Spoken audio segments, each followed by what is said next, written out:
बिस्मिल्लाहिर्रहमानिर्रहीम। जज़ल्लाहु अन्ना मुहम्मदन महुवा अहलुहु। अस्सलामुअलैकुम वरहमतुल्लाहि वबरकातुहु। हमारी एक बहुत प्यारी बहन है, माशाल्लाह वो बहुत ज़्यादा दुरूद इब्राहिमी पढ़ती हैं और इनके साथ बहुत खूबसूरत मुशाहिदात भी होते हैं। ये ना सिर्फ दुरूद शरीफ पढ़ती हैं बल्कि दुरूद शरीफ लिखती भी हैं और कई वाक़ियात मैंने अपनी वीडियो में शेयर किए हैं। माशाल्लाह ये अपनी फैमिली और दोस्तों में भी दुरूद शरीफ की वजह से बहुत ज़्यादा मशहूर हैं। लोग इनसे दुआओं के लिए भी कहते हैं और अगर किसी को दुरूद शरीफ पढ़ना हो या किसी भी किस्म की नसीहत लेनी हो तो इनसे मशवरा ले लेते हैं। एक दफ़ा मैं एक तकरीब में मौजूद थी। ये कुछ महीने पहले का वाक़या है। इस तकरीब में लड़की आई। वो शादीशुदा थी लेकिन कम अज़ कम 7 साल हो गए थे कि इसकी औलाद नहीं हुई थी। इस लड़की को इसकी फैमिली और ससुराल में कोई ख़ास पसंद नहीं करता था, बल्कि ख़ानदान के दूसरे लोग भी इसे नापसंद करते थे। नापसंदीदगी की वजह जो थी वो इसकी बदअखलाक़ी थी।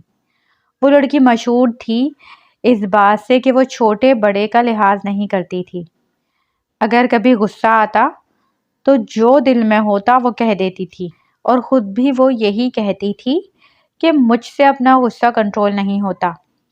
आपको मालूम है कि हमारे माशरे में अक्सर अगर किसी की ज़िंदगी में कोई कमी हो, जैसे कि औलाद नहीं हो रही, शादी नहीं हो रही या माली मसाइल हैं या कोई और आजमाइश हो, तो इस कमी को इनकी बदअखलाक़ी के साथ जोड़ दिया जाता है।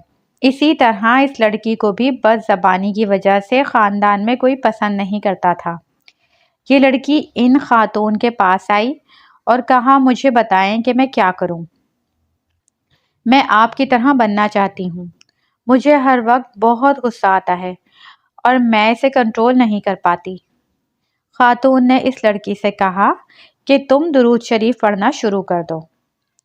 इसे दुरूद रहमत और दुरूद मुख्तसर दुरूद सिखाया और ख़ास तौर पर दुरूद इब्राहिमी हर नमाज के बाद पढ़ने की तलकीन की।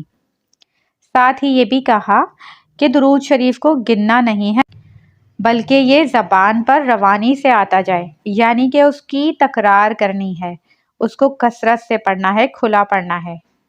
कुछ अरसे बाद जब इनकी दोबारा मुलाकात हुई तो इस लड़की ने कहा कि मैं बाकायदगी से नमाज पढ़ती हूँ और दुरूद इब्राहिमी भी पढ़ रही हूँ। फिर खातून ने इसे कहा कि अब तुम तस्बीह पकड़ो और दुरूद को गिनकर पढ़ना शुरू कर दो, ख़ास तौर पर दुरूद इब्राहिमी। इस लड़की ने कहा कि देखो, मेरी औलाद भी नहीं है और मुझे बेसुकूनी भी रहती थी। आपने मुझे दुरूद शरीफ पढ़ने का मशवरा दिया, तो अब मेरी औलाद के लिए भी दुआ करो। तो अब आप मेरी औलाद के लिए भी दुआ करें। खातून ने कहा कि मैं तुम्हारे लिए ज़रूर दुआ करूँगी। फिर वो लड़की दुरूद इब्राहिमी गिनकर पढ़ने लगी। कुछ ही दिन गुजरे थे कि इस लड़की ने बताया कि मेरे दिल में बहुत ज़्यादा सुकून है, मैं पहले से बेहतर महसूस कर रही हूँ और गुस्सा भी कम आता है। इस बहन ने बताया कि एक बुज़ुर्ग इनके ख्वाब में आए और कहा कि तुम्हारे नसीब में औलाद लिखी हुई है, लेकिन तुमने अपनी बदज़बानी की वजह से कुछ लोगों का जो है वो तुमने दिल दुखाया है। तुम पहले इनसे माफ़ी मांगो। फिर इस लड़की ने बताया कि मुझे चंद लोग याद आए जिनमें कुछ बुज़ुर्ग ख़वातीन भी थीं जिनसे मैंने बदज़बानी की थी। फिर मैं इनके पास गई, इनके कदमों में बैठकर इनसे माफ़ी मांगी और इनके लिए कुछ तोहफे भी ले गई ताकि इनके दिल में जो नाराज़गी है वो ख़त्म हो जाए। जब मैंने इनसे बहुत खुलूस के साथ माफ़ी मांगी और उनके कदमों में बैठकर उनसे दरख्वास्त की तो उन्होंने मुझे माफ़ कर दिया। अब आप देखें कि ये कितना खूबसूरत तजुर्बा है।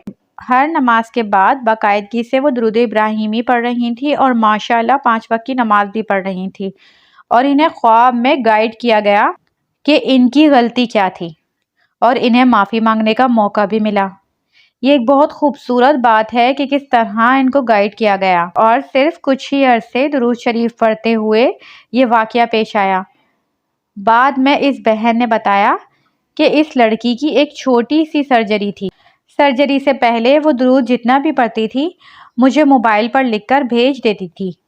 سرجری سے پہلے اس نے اپنے رشتہ داروں سے کہا کہ یہ میں نے اتنا درود شریف پڑھا ہے تو یہ آپ ان کو بتا دینا، کیونکہ سرجری کے بعد شاید میں درود شریف نہ پڑھ سکوں۔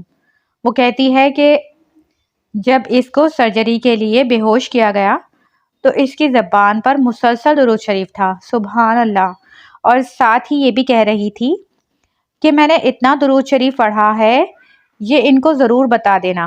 ڈاکٹر نے بعد میں بتایا کہ اس لڑکی کو جب بے ہوش کیا گیا تو اس کی زبان پر درود شریف موجود تھا۔ یہ سن کر اس کے رشتہ دار اور بہن بھائی بہت حیران ہوئے اور سب بہت خوش بھی ہوئے تھے کہ بے ہوشی کی حالت میں بھی اس لڑکی کی زبان پر درود شریف موجود تھا۔ دیکھیے یہ لڑکی اپنی بد زبانی کی وجہ سے مشہور تھی، لیکن درود شریف نے کیسے اس کی زندگی بدل دی۔ اب لوگ اسے کس بات سے جانتے ہیں؟ ذرا غور تو کریں، لوگ اس کو درود شریف پڑھنے والی کے نام سے جانتے ہیں۔ کتنی عزت اللہ تعالیٰ دلوں میں ڈال دیتا ہے درود شریف کی برکت سے۔ اس کی زبان پر بے ہوشی میں بھی درود شریف تھا۔ درود شریف پڑھنے والے کا کردار کس قدر خوبصورت ہو جاتا ہے اور اللہ تعالیٰ کی رحمت اور برکتیں کیسے اس پر نازل ہوتی ہیں، سبحان اللہ، الحمدللہ۔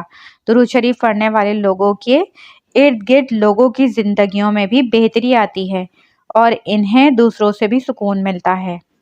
اللہ تعالیٰ ہمیں بھی درود شریف پڑھنے اور اس کی دعوت دینے والا بنائے اور ہماری زندگیوں میں بھی ہر طرح کی آسانی اور خوشیاں عطا فرمائے کہ ہم اپنے تجربات بھی لوگوں سے بیان کریں انشاءاللہ عز و جل۔ جزا اللہ عنا محمدا ما هو اہلہ۔